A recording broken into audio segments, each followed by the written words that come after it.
Shalom Bapak Ibu. Bolehkah dengan senyum saudara memberi salam kanan kiri muka belakang lalu katakan damai sejahtera bagimu.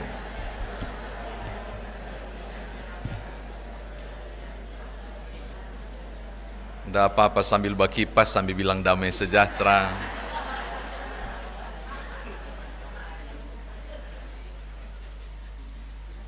Tahun ini GPIB Karis mencanangkan tahun kebangkitan gerakan pemuda. Makanya gerakan pemudanya dibawa. Kali pertama dibawa berkipas lagi mereka. Udah terbiasa nyaman. Bapak Ibu, ada beberapa hal yang saya rindu bagikan untuk Bapak Ibu Saudara ketika bacaan ini menjadi bacaan yang sering dinikmati oleh anak-anak PA kita sekolah minggu dan sudah tahu kisahnya, namun beberapa barangkali hal yang tersembunyi yang mungkin justru orang dewasa belum tahu. Namun sebelumnya saya mau menjelaskan bahwa aku tidak mau menguraikan dari sisi teologis yang begitu panjang tentang teori sumber. Ini kitab Kejadian ini, kitab Taurat juga ditulis dengan pemahaman teori 4 sumber. Teori Yahwis, teori Elohim, teori Pris. Lalu ada satu teori yang lagi yang gabung yang tidak ada termasuk di dalam 3 itu. Udahlah aku gak mau bicara itu. Dan 4 teori ini menjawab pertanyaan, benarkah Musa yang tulis? Memang Musa ada lihat waktu diciptakan, karena banyak orang WA saya begitu. Pak Pendeta, bagaimana caranya memahami ini teks? Kenapa Musa bisa tulis sementara dia belum diciptakan? Kenapa Adam dan Hawa waktu itu cuma ada anak begini-begini, kok dia kawin dengan siapa dong? Itu pertanyaan turun-temurun dari jagat raya yang manapun Bapak Ibu, dan sudah tidak perlu saya jawab lagi dan harusnya sudah terjawab bahwa Alkitab bukan buku sejarah yang harus menulis runtutan sekian turunan lebih jauh dan berdasarkan 4 sumber itu. Oke, kita abaikan itu. Tetapi saya mulai dengan penyataan seperti ini, pertanyaan seperti ini, sekaligus ujian yang sudah warga sidi. Menurut saudara, ada berapa pohon yang di tengah-tengah taman? Saya yakin saudara jawab sebagian besar, cuma 1. Pengetahuan baik dan jahat. Berarti kurang pengetahuan. Baca lagi Alkitab. Tolong buka pasalnya yang kedua, ayat 9. Pasal 2 ayat 9. Menarik Bapak Ibu. Lalu Tuhan Allah menumbuhkan berbagai-bagai pohon dari bumi yang menarik dan yang baik untuk dimakan buahnya. Ini dia. Dan pohon kehidupan di tengah-tengah taman itu, serta pohon pengetahuan tentang yang baik dan yang jahat. Ada 2 kotek Kang. Ada 2, bukan cuma 1. Lalu mari kita cari tahu, apakah perintah Tuhan tentang pohon itu?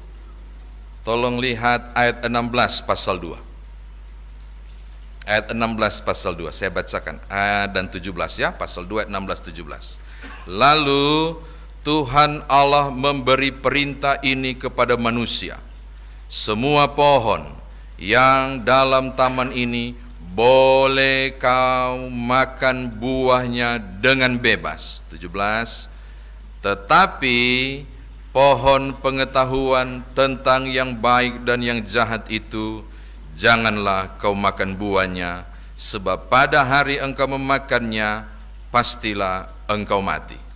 Saya berharap ketika saya baca ayat 17 terutama terekam di kepala Bapak Ibu bahwa yang Tuhan perintahkan pohon yang di tengah-tengah, yaitu pohon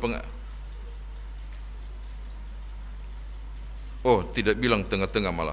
Pohon pengetahuan tentang baik yang jahat jangan kau makan. Cuma bilang pohon pengetahuan baik dan jahat jangan kau makan. Sekarang mari kita lihat teksnya. Beberapa hal menarik terjadi dalam percakapan antara si perempuan itu, isi. Jadi is itu laki-laki, bahasa Ibrani, isi itu perempuan. Jadi tinggal tambah igret. sebab perempuan diambil dari laki-laki. Karena isi berasal dari enak banget tuh permainan kalau pakai bahasa Ibrani. Nah, sekarang kita lihat percakapan antara si isi perempuan dengan si ular. Saya jelaskan dulu apa itu ular. Tolong lihat ayat 1. Adapun ular, dia menggunakan kata hanahas. Terjemahan bebas begini, mendesis. Psst, kira-kira gitu. Mendesis. Jadi hanahas itu berarti mendesis. Lalu beberapa terjemahan menerjemahkan dengan kata serpent.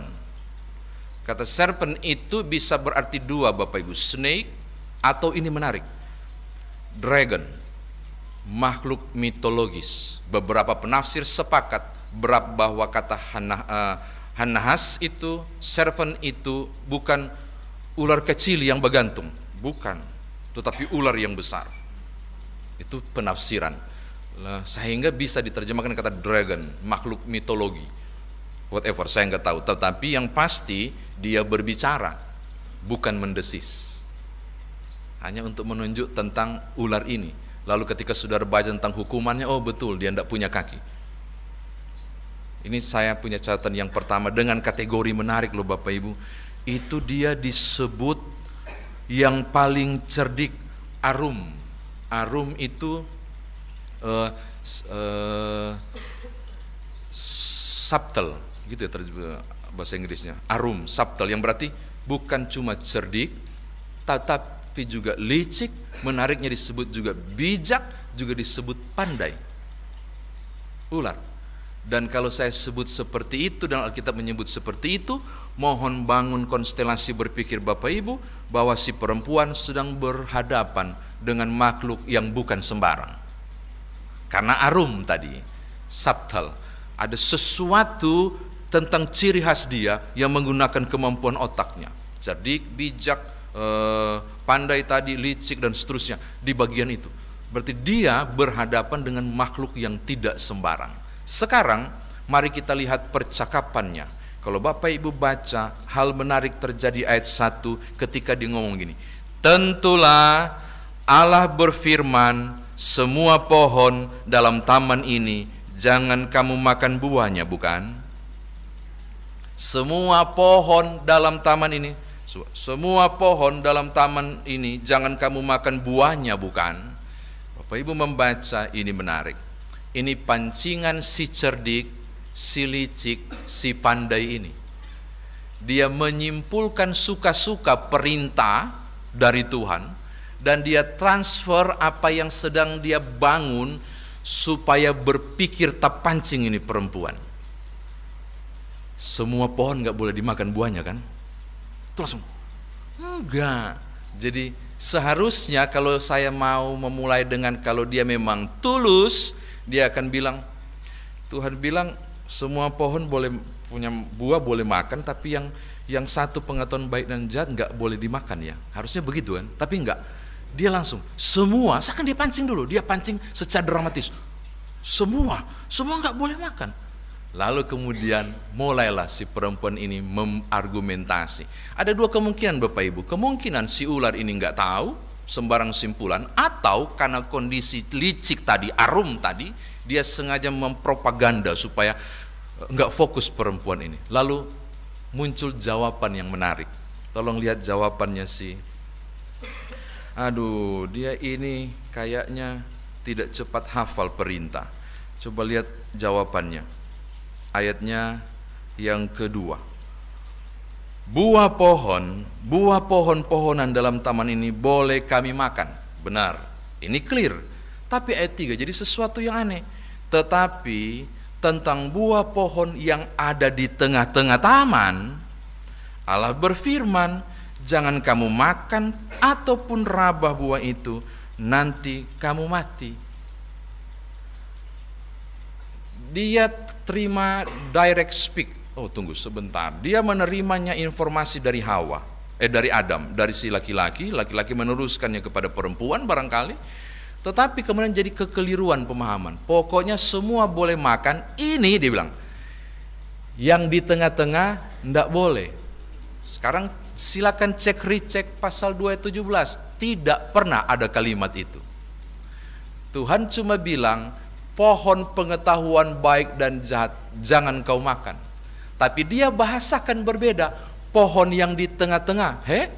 Di tengah-tengah ada dua, yaitu pohon kehidupan dan pengetahuan baik dan jahat. Yang mana yang tidak boleh makan? Ini sudah salah dia dan mulai terpengaruh luar biasa oleh karena propaganda Arum tadi. Lalu ajaibnya lagi, supaya kemudian terlihat keren barangkali dan terkesan taat barangkali, dia tambah, jangankan makan, raba pun kau mati. Baca di ayat 17 pasal 2, Tuhan gak pernah bilang raba. Orang mau bilang sontong. Sontong anak mati. Enggak. Baku sontong mati. Nyanda, Tuhan gak bilang begitu. Tapi makan. Seakan ada dua hal. Dia ingin menunjukkan bahwa dia begitu taat dengan tambah kalimat itu. Atau dua, tambahan proteksi. Supaya dia sebut diri, awas ya, kalau kau raba sekalipun kau mati. Jadi seakan-akan dia harus menjauh. Ada dua kemungkinan. Dia sengaja tambah untuk kepentingan dirinya proteksi, atau supaya terkesan taat. Saya tidak tahu. Tetapi yang pasti, hal yang cukup kuat didapat adalah si perempuan ini berusaha sedapat mungkin. Walaupun informasinya nggak benar dia tangkap, dia berusaha untuk sedapat mungkin berusaha taat.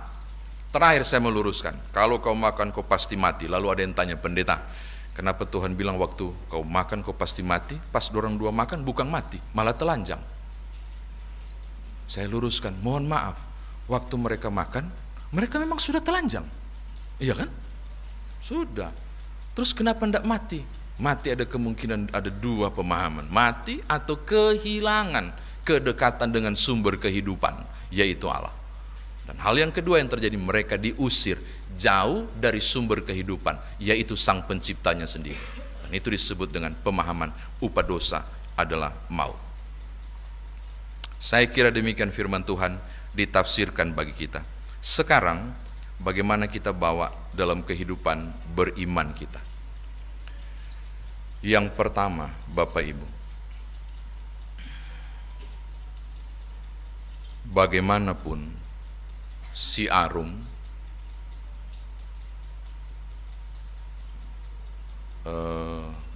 serpent ini, si Hanahas ini, yang sifatnya arum, cerdik, licik dan seterusnya, punya banyak cara untuk menjauhkan saya dan saudara dari perintah Allah. Ada banyak cara yang akan ia buat dan membuat Bapak Ibu dan saya tanpa sadar ikut menari pada tabuhan gendang yang dia mainkan. Terkesan seakan benar, terkesan seakan tepat, terkesan Tuhan maklum kok. Saya mau katakan hal yang pertama, hati-hati.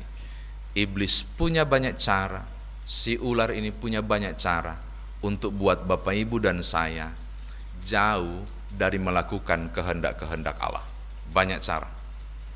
Di kantor, di dalam gereja, di tengah pelayanan sekalipun, di luar sana, tabuhan itu terus berlangsung untuk membuat saudara dan saya kemudian jauh dari kehendak Allah. Oh, licik dia Bapak Ibu, hati-hati. Maka hati-hatilah, jangan sampai engkau diperdaya dan membawa Bapak Ibu kemudian jatuh dalam dosa. Ini yang pertama. Yang kedua, saudara, namun kenyataannya banyak orang karena kebenaran ini menjadikan iblis sebagai kambing hitam. Satu kali ada, ini bukan kisah nyata ya, iblis datang ke sorga dan mengadu kepada Tuhan. Saya bilang bukan kisah nyata ya, sejak kapan iblis datang ke sorga? Dan dia bilang begini, Tuhan, Tuhan, kemana-mana apapun yang terjadi, kalau manusia ciptaanmu bikin dosa, saya selalu jadi kambing hitam. Tuhan seakan-akan pura-pura enggak tahu. Oh ya? Kasih contoh dulu, Iblis. Iblis dipanggil akrab, Iblis. Kasih contoh dulu, Iblis. Begini Tuhan, Ada si bapak, waktu dia masa muda susah, ketika mulai bekerja, karena dia pelayanannya luar biasa, engkau berkati, maka makin lama usahanya makin berhasil, bisnisnya makin besar, dia direkrut juga oleh banyak perusahaan dan menjadi hebat. Tapi tiba-tiba dia jatuh pada godaan untuk mengambil bukan punyanya, tertangkap, dan kemudian tertangkap tangan, dan kelihatan semua barang bukti apa yang dia ambil. Padahal kurang apa, engkau berkati dia luar biasa, melimpah-limpah. Terus tanya Tuhan. Pas ditanya oleh keluarga besar, semua berkumpul itu. Waktu sesudah aduh ngeri banget, dan diadili luar biasa. Dia nangis, lalu berteriak luar biasa, sebenarnya saya tidak mau bikin dosa ini, tapi iblis begitu kuat menggoda saya. Tuhan lihat, dia pesanang kita yang kena. Oh iya, ada lagi enggak? Ada Tuhan. Lebih jauh bilang, ada. Itu anak muda. Oh, dorang pacaran hot sekali. Ada anak muda enggak di sini? Oh, ini PKL lu, maaf. Terlalu kencang dorang pacaran. Di kilometer 7 pun terlalu kencang lari. Lalu cilaka. Bapak Ibu anak muda tahu enggak kilometer 7? Sudah biasa di garis saya kasih tahu tuh. Kilometer 7, hukum ke-7. Jatuh di tikungan kilometer 7. Aduh, cilaka, luka ndak dirawat, tetanus mulai bengkak. Berapa bulan bengkak. Ketika ditanya oleh keluarga, oh dikasih duduk dorang dua keluarga besar, mencecar semua dia, dua menangis penyesalan. Siapa yang bikin gitu? Kaki malu orang tua, bikin malu gereja semua.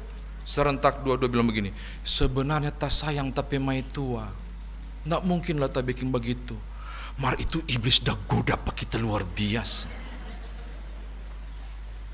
Saya mengatakan begini kepada saudara, berapa banyak Bapak Ibu Saudara yang karena tahu kebenaran ini menjadi pembenaran terbalik.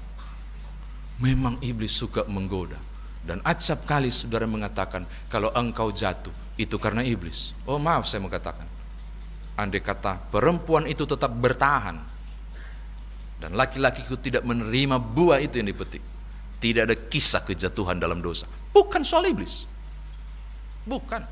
Ini soal kehendak bebas, opsinya mau pilih apa. Begitu loh. Maka hal kedua saya mengatakan kepada Bapak Ibu Saudara, kalaupun benar iblis menggodamu luar biasa, dengarkan baik-baik, katakan tidak pada proses ketidaktaatan itu. Katakan tidak pada upaya untuk berbuat dosa itu. Amin. Terakhir Bapak Ibu, ini di YouTube sih, tapi harus saya katakan, bacaan yang nggak cocok untuk hari bumi. Ini bingung mau dihubungkan hari bagus, bacaan minggu lalu tuh bagus banget tentang penciptaannya, dicocokkan dengan hari bumi. Maka saya mau tutup begini. Hari bumi itu punya target begini Bapak Ibu, upaya saudara dan saya untuk mengingat bahwa bumi ini perlu dilestarikan, bumi ini perlu dijaga, bumi ini perlu untuk diupayakan supaya memenuhi target awal penciptaan. Apa itu? Menghadirkan shalom dan damai sejahtera bagi semua hasil ciptaan lain, termasuk manusia. Lalu Tuhan memberi perintah pada khotbah minggu lalu. Selain beranak cuculah, ada perintah menarik. Rawatlah bumi, jagalah, perintah untuk melestarikannya. Maka saya mau tutup begini, perintah itu mestinya menjadi ketaatan. Karena itu di hari minggu yang kita pakai mensyukuri hari bumi ini, saya mau tutup begini. Saatnya GPIB kasih setia Ciledug. Hampir salah, karena ada kasih karunia Ciledug juga, ada kasih setia Ciledug. Untuk mulai tahap demi tahap. Saya mulai keker-keker dari mimbar.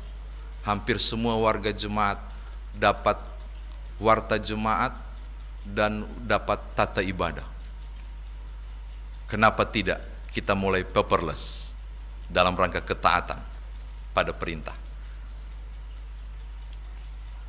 Kan cuma silo kali ya, nggak bisa baca barangkali, ya sudahlah, saya kasih koma sampai siap untuk melakukannya. Nah, gitu toh. Saya mulai lihat-lihat di ruang konsistori, ada nggak aqua glass? Ya nggak ada, bagus, nggak ada loh Pak, saya lihat. Atau saya kalah lihat, saya nggak tahu. Pokoknya saya lihat nggak ada. Ah, ini udah bagus, ini udah luar biasa nih, udah luar biasa nih. Sebentar akan dijamu nggak kami? Saya mau lihat juga ada plastik nggak? Ada plastik nggak? Saya mau katakan begini Bapak Ibu, mulailah dengan hal-hal kecil. Di hari bumi ini kita mulai belajar seperti perempuan tadi, si Hawa, memproteksi diri supaya kemudian hidup dalam ketaatan. Perintah merawat bumi adalah perintah Sang Pencipta bagi gerejanya. Maka mulailah dengan hal-hal sederhana itu. Jangan beli lagi plastik banyak-banyak untuk ke pasar. Selamat Hari Bumi, selamat taat, selamat mengatakan tidak pada ketidaktaatan. Tuhan berkati Bapak Ibu, haleluya, amin.